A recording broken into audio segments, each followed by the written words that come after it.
Plain Chant by Jean Cocteau. Narrated by Jon Bernys. I have to deceive time, to deceive the ill-sounding clock of time. I have sung in 20 ways, thus I avoided the praise of habit and the noble icicles.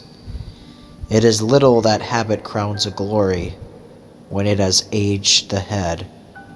A long love must often astonish the heart by dint of being brief. Then, always young, free of rewards, and his book in hand, one guesses the games, the maneuvers, the dances, which will form tomorrow. That is why death also frightens me, and makes eyes at me. It is because a great voice whispers in my ear, "Think of my rendition. Let these people go. Let the door close. Let the wine go to waste. Let a dead body be laid in the tomb. I am your divine name." I never have money, and everyone thinks I'm rich. I have a heart without bark, and everyone thinks it's dry. This poster will always lie on my house. Even an eagle would come and tear it off with its beak. This is what the angel wants, so that glory hides and matures in silence, sheltered from the clamor. The whip of his inner wing whips me. "I want to live," he says. "What does it matter if you die?" My angel, let me frolic in this field. No eye sees me.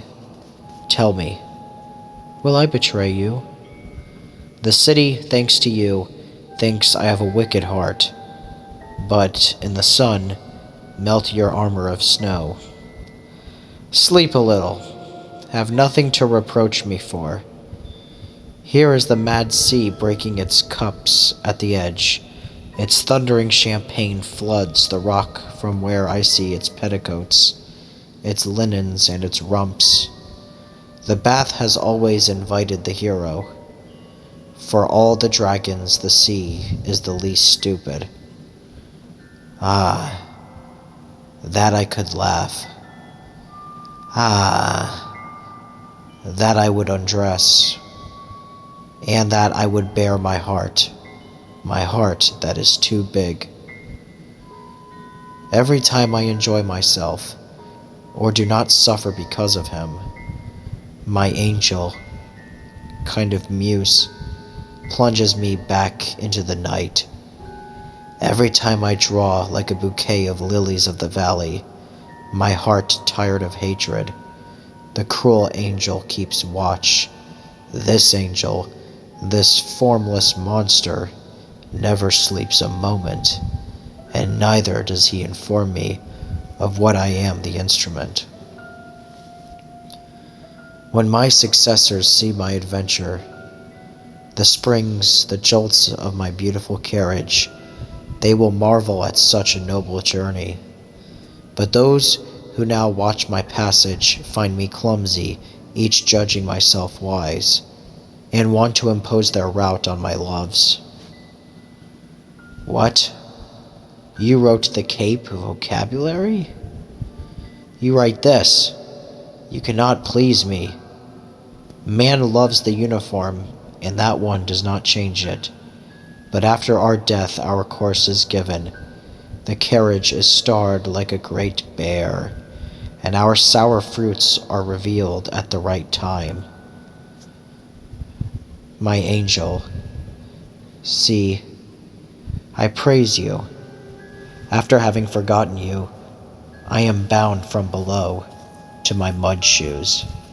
Our mud has sweetness, our human, tender mud. But you aim at me, angel, soldier of the 9 sisters. You know what is on your map, my mysterious path, and as soon as I deviate from it, you grab me by the hand. Angel of ice, of mint, of snow, of play, of ether, heavy and light as air, Your gauntlet torments me. I want to forget everything, and this horned angel, like old Moses, who, knowing his face to be unknown to me, breaks me with blows of his forehead. Let us mingle our legs and arms in our bed, in such a tender mixture that the angel, wanting to tear me from my sheets, cannot recognize himself there. Let us form tightly at the top of this twist, with a kiss, a rose, and the angel, with this perfumed kiss. May he have his soul opened, my heart indifferent to what I will be, to the glories of the poem. I will live free at last, held by you alone, and holding you in the same way. Then profoundly become the two of us, a single machine, with many heads and arms, as are the gods in the temples of China.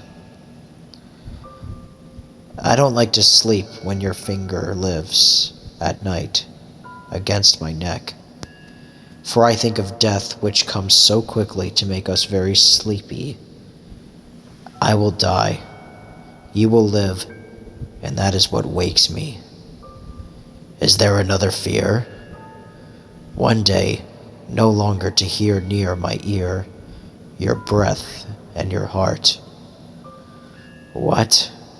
This timid bird folded by the dream would desert its nest from which our two-headed body stretches by 4 feet finished. May such a great faith last forever, which ceases in the morning, and whose angel charged with making my way lightens my destiny.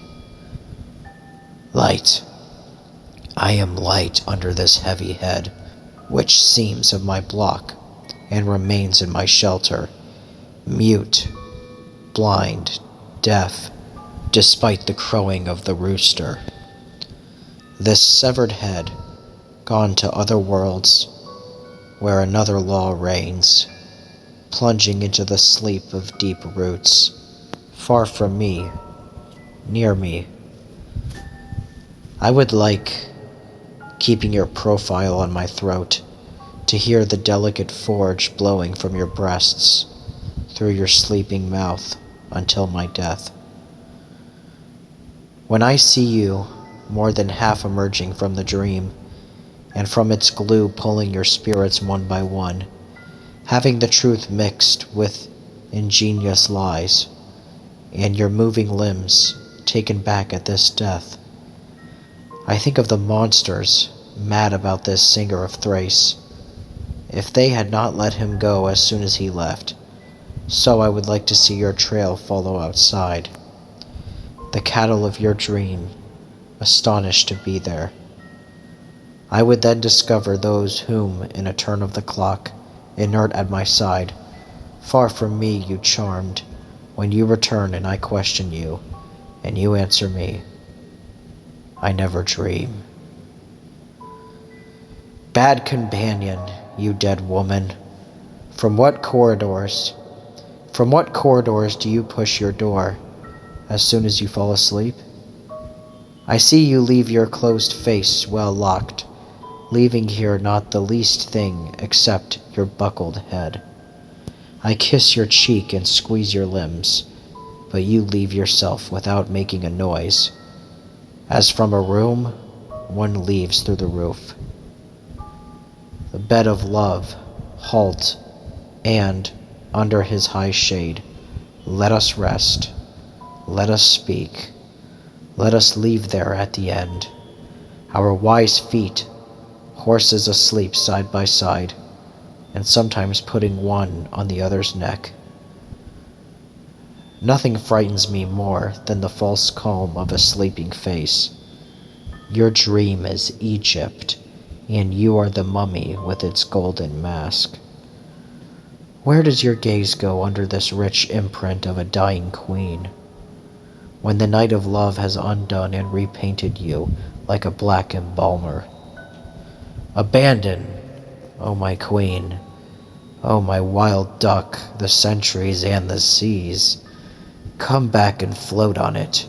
Regain your face, which is sinking inside out. Our interlacing of love resembles letters blending on a tree, and on this bed, our bodies twist together like the name of Jean to your name. Would you not believe, O sea, to recognize your work and the monsters of your stud farms if you felt this amorous octopus move made of legs and arms? But the untied knot leaves only emptiness, and you take the horse with its manes, the horse of sleep, which, with a swift hoof, sets you down on the shores that I fear. I look at the sea, which always astonishes us, because so wicked it creeps so short and licks our feet like love's prize, and its border festoons with a milky moire. When I want to dive into it, its champagne suffocates me. My limbs are held by a living metal. You seem to return to your native land, for Venus brought out her fabulous tuft. This poison which freezes me is a wine which intoxicates you. When I see you bathing, I am sure that you are lying. Sleep and the sea are your true elements. Alas, you know it too well. I cannot follow you there. When it's time to dive, as all the waves of the dream approach, you seem to hesitate. Do you fear, by chance, that I will plunge after you, and from the same side? Fear nothing. Our sleeps have a difference, for when I fall asleep, the nightmare mixes you with the places of my childhood, with my dear friends. You cross the woods, the gooseberry bushes, the farms, the roads that I loved. While in the deep torpor in which you lock yourself, I never walk.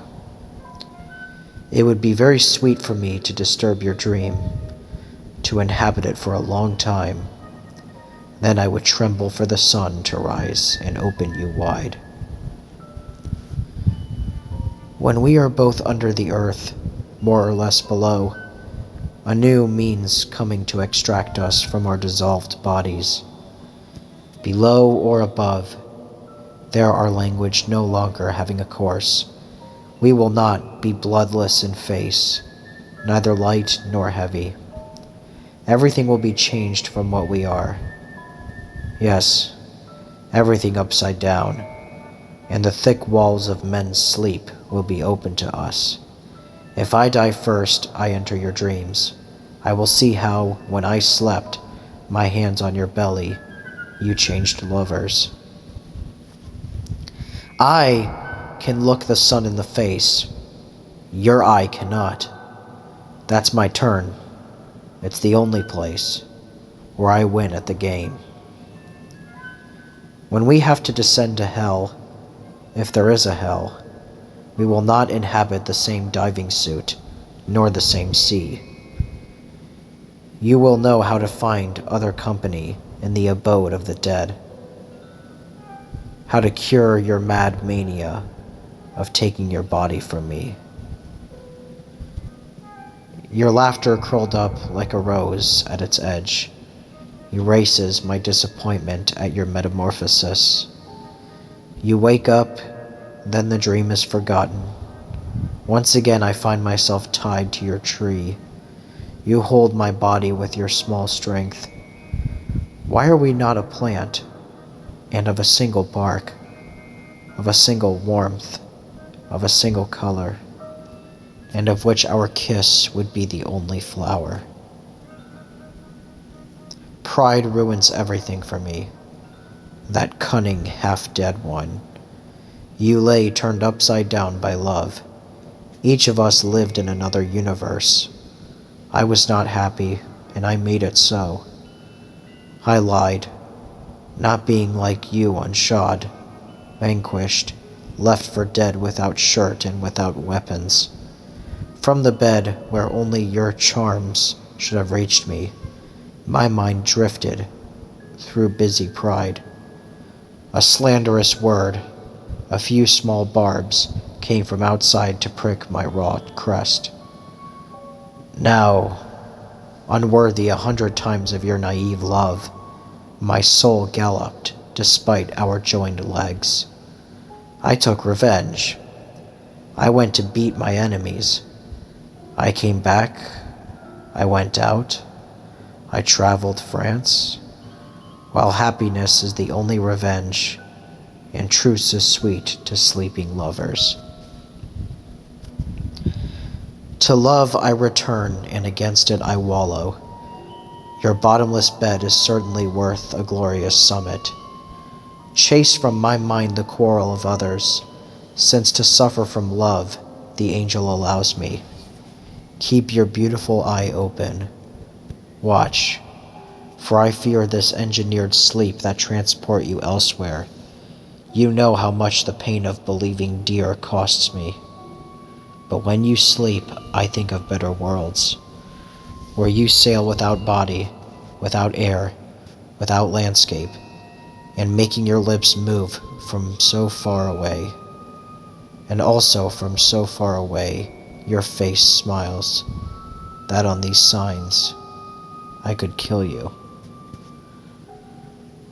I no longer want to suffer from the dream that troubles me, and will conquer my worry.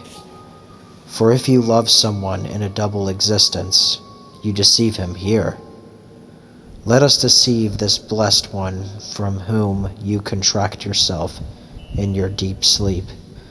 On the contrary, it is sweet for me to give myself over to the acts that your chimeras perform. The other believes you are his. My kiss awakens you, and he seeks you in vain. In these places, where by some infernal marvel your presence came to him. I travel very little. I have seen London, Venice, Brussels, Rome, Algiers. From museum to church, my desire to travel again is fading. London, heart of coal, poppy of pink brick, where one walks asleep. Venice, sad because her old body of love is only half a city. Brussels, whose square is a rich theater. Rome to the inhuman eye of plaster casts. Algiers, that smells of goat and jasmine flower. I was not happy in these cities that I love. My heart suffered there naked. In Paris, it is the same. I feel bad everywhere, except in your arms held. Frankly, I believed that love in poetry is loving what one does, and my heart was suffocating, but to disabuse me, the muses have chosen you. Constantly arguing, organizing their camps like a hive of bees, the 9 earless muses, and who always know how to intervene in time. Made you just right so that I could write about it. For these goddesses of the Greeks, to play their game of chess, want me sometimes on one bank and sometimes on the other. We must hurry. Let's not waste time. Let's not impose rest or fasting on ourselves. In a few days from now, you will still be young. I will no longer be. I have just turned 30. I was struggling. I was hoisting and I forgot the slope. You must hold me back instead of pushing me. The heart quickly unrolls a ribbon of the past. You of the number 19 and I of the number 30. How much this cursed ribbon can hurt me. Let it wait until yours of your heart comes out, and side by side then, we will feel in this way, the fatal pack diminishing less strongly. Alas, Am I now going to complain in these stanzas and see near Charon? Death, indifferent to such circumstances, which will decide her. She lives, she waits. It is not in her role to choose our port. This detail is for her a simple nudge that fate gives her. There is no point in praying to this old statue to know her designs, for it is not death itself that kills. She has her assassins. As the plants turn and, sitting on one side, the turning tables hesitate, one feels the muses hesitate. One takes the threads, one sorts, one pierces the canvas. The curves of their embroidery alone decide where you go. If I stray from the target, all my duty not having been able, the angel, inflexible servant, hits me with his kinky forehead. I can hardly bear the weight of gold of museums, this immense vessel. How much more does Picasso's work speak to me than their worn mouths? How much more does Picasso's work speak to me than their worn mouths? There, I saw the objects that float in our rooms, too big or too small.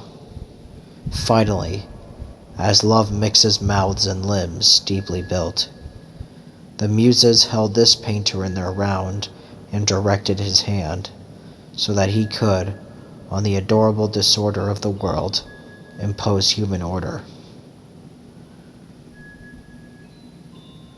Auric, Milhaud, Poulenc, Taillefer, Honegger, I put your bouquet in the water of the same vase, and dearly twisted you by the base, all free to choose your path in the air. Now, each one starring his rocket with other lights, which lets fall elsewhere its musical arch, will one day be denied me the glory of being the nocturnal guardian of the beam. I do not imitate the rose and its hard lancet, greedily sucking the blood of the nightingale, and show from my heart the profound recipe, so that these friends can take their flight. If my way of singing is not the same here, alas, I can do nothing about it. I am always in pain to wait for the poem and take what comes to me. I know not, reader, the will of the muses, any more than that of God. I have guessed nothing of their profound ruses, of which here I am the place. I let them tie and untie their dances, or break them in me, unable to indulge in other imprudences than to follow their law. The muses are made of fire, of crystals, like a chandelier, burning and rustling, suspended over the one they want to be illustrious and special in accent. You seem childish, cruel tricks of lightning next to their tricks, when they take care to unpick and mend our too short futures. A storm, moreover, inhabits with them a high city. There they are, and my soul crackles their electricity. Don't question me anymore. Question these girls, whose valet I am. But don't believe them to be either beautiful or kind, to anyone who seems ugly. Always melting and remelting, precious dangers. Why do you suppose they want to answer when you question? One doesn't disturb these haughty people who work standing up, and who let the works flow like fountains end to end. The sisters, like a horse, know how to bite our hand and throw us to the ground. When we try to delay their order by stroking their necks, they carry to the goal the one who helps them and puts himself aside, even if he is afraid of them, even if he finds ugly their terrible beauty. Now I have seconded their brute force so well, worked so much and so much, that if I must die the next minute, I can die content. Muses, who do not think of pleasing or displeasing, I feel that you are leaving without even saying goodbye.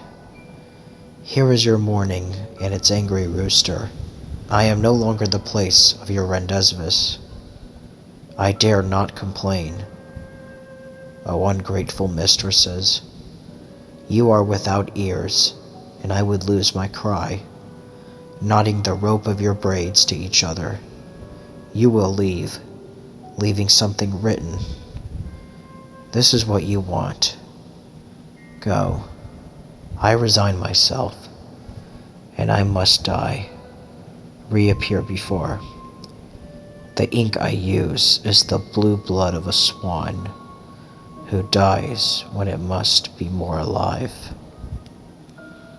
From winter sleep, strange enchantment, muses, I will sleep, faithful to your decree, your work finished.